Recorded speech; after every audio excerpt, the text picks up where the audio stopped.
क्या बिगाड़ के डर से ईमान की बात न कहोगे? गोदान, पूस की रात, पंच परमेश्वर, ईदगाह जैसी प्रसिद्ध कहानियाँ लिखने वाले हिंदी के महान साहित्यकार मुंशी प्रेमचंद की जयंती के अवसर पर उत्तर प्रदेश की राजधानी लखनऊ में अप्रतिम पत्रिका द्वारा प्रेमचंद स्मृति व्याख्यान का आयोजन किया गया। व्याख्यान में बोलते हुए पूर्व आईएएस एवं अप्रतिम के संपादक वीरेंद्र प्रताप सिंह ने कहा, कैफी आजमी सभागार में आयोजित जयंती के अवसर पर इस हमारे अग्रज और आज के कार्यक्रम की अध्यक्षता कर रहे श्री धीरेन्द्रनाथ श्रीवास्तव जी, हिंदी के बहुत ही सशक्त रचनाकार और निरंतर सक्रिय रहने वाले श्री दामोदर दत्त दीक्षित जी, जो विशिष्ट अतिथि के रूप में मौजूद हैं, और मेरे समक्ष बैठे हुए हिंदी प्रेमियों और प्रेमचंद का एक तरह से मैं कहूँगा कि सच्चा सम्मान करने वाले देवी और सच। दो तीन चीजें शुरू में कहना चाहूँगा। एक तो ये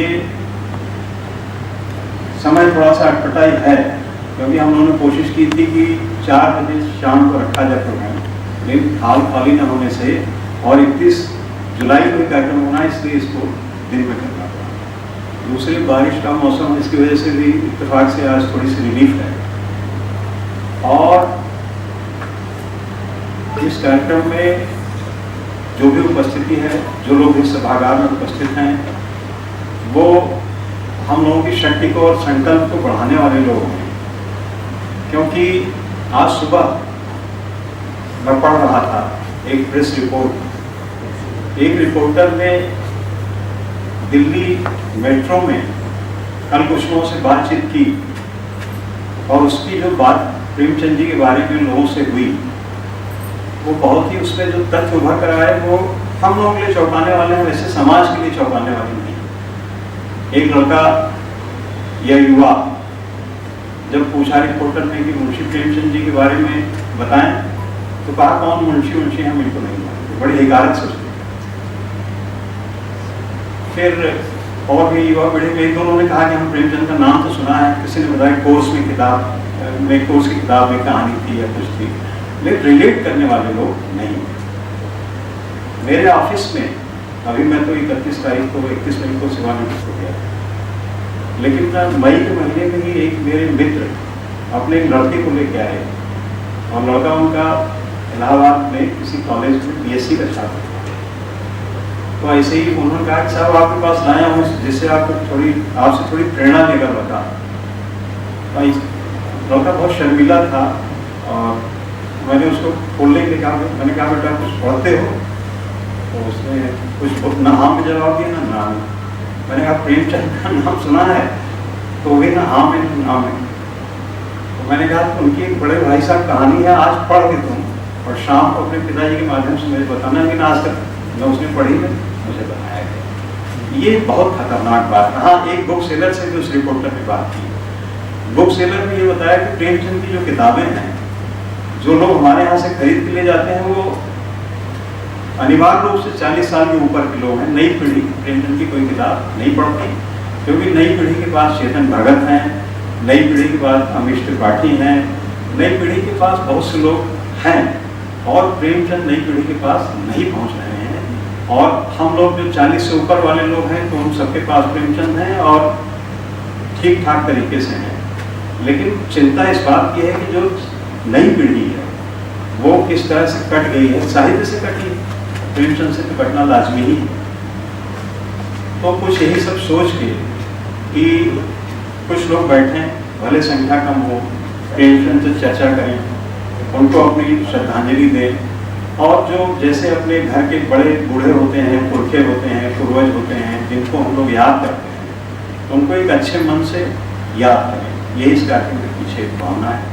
कार्यक्रम में वरिष्ठ साहित्यकार धीरेन्द्रनाथ श्रीवास्तव ने कहा, मेरा ये मानना है कि 19वीं और 20वीं शताब्दी में जिन दो महापुरुषों ने भारतीय समाज के सर्वांगीण विकास के लिए सबसे ज़्यादा सोचा और अपने अपने कर्म क्षेत्र में उसको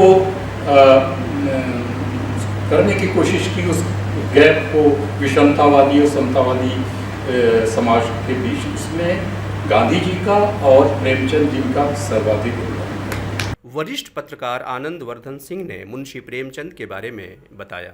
नमस्कार लोगों, सबसे पहले भाई आदरणीय अध्यक्ष जी, विशेष साहब, सुरेंद्र भाई साहब और इतने गुणीजन और इतने आप सब लोग, श्रोता मेरा कहना गलत होगा, आप सब लोग साथी हो।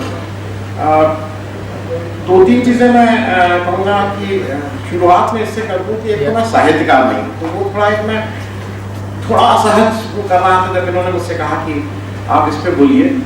तो दिक्कत क्या है कि मैं तो जैसे जो मुझे समझ में आता है और जिस तरह से मैंने प्रेमचंद को देखा है, मैं शायद आपसे वही शेयर करने जा रहा हूँ। मैं हो सकता है साहित्यिक रूप से, हो सकता है भाषा के रूप में वो बात मैं कह पाऊँ जो सही जगह प्रेमचंद जी को रखती हो, लेकिन मैं छात्र के रूप में या उसके रूप में जैसा मैंने प्रेमचंद जी को समझा है, मैं उसी को आपसे के साथ शेयर करूँगा।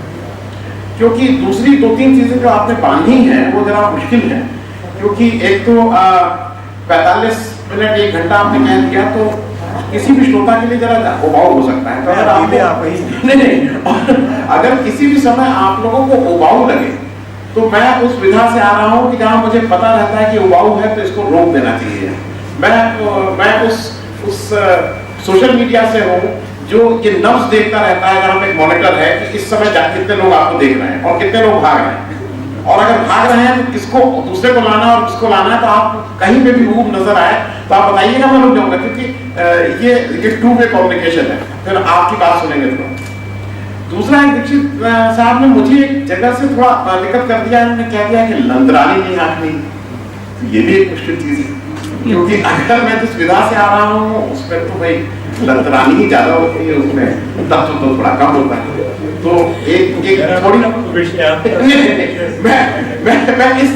अपनी थोड़ी कमियां बता दे रहा हूँ जिससे आप लोगों को मुझसे बहुत आशा है। इसलिए मैं क्यों मैं कह रहा हूँ कि आप लोगों को कही ना हो कि मुझसे बहुत आशा हो कि ये कोई प्रेमचंद पे आके मैं कोई नया प्रेमचंद लिख दूंगा। हो सकता है कि आप जब मुझे सुन के जाए तो आपको लगेगा कि कहाँ किसको बुला लिया था। अगली बार हो सकता है सिंह साहब को थोड़ी दिक्कत हो, आप लोगों को बुलाने। मैं शुरू इससे कर रहा हूँ, एक तो वीरेंद्र भाई का मैं इसलिए बताऊँ 1 मिनट में इसको कर दूं, क्योंकि अगर मैं वैसे करता नहीं हूँ, मैं तो आदरणीय अध्यक्ष मंच और करके शुरू हो जाता हूँ, क्योंकि मुझे लगता है वक्त की बर्बादी होती है। लेकिन अगर विंदर सिंह साहब के लिए नहीं कहा तो मुझे लगता है कि मैं थोड़ा बेईमानी करूँगा। मेरे बहुत मित्र भी अधिकारी रहे हैं, बहुत मतलब, और खास करके IAS अधिकारी जो रहे हैं, मुझे ये पहले व्यक्ति ऐसे मिले जो, देखिए ये लोग अपने कोई भाषा, हिंदी संस्थान का अध्यक्ष हो जाएगा तो कोई भाषा का सेक्रेटरी हो जाएगा, तब तो वो बड़ी बड़ी बातें करेगा।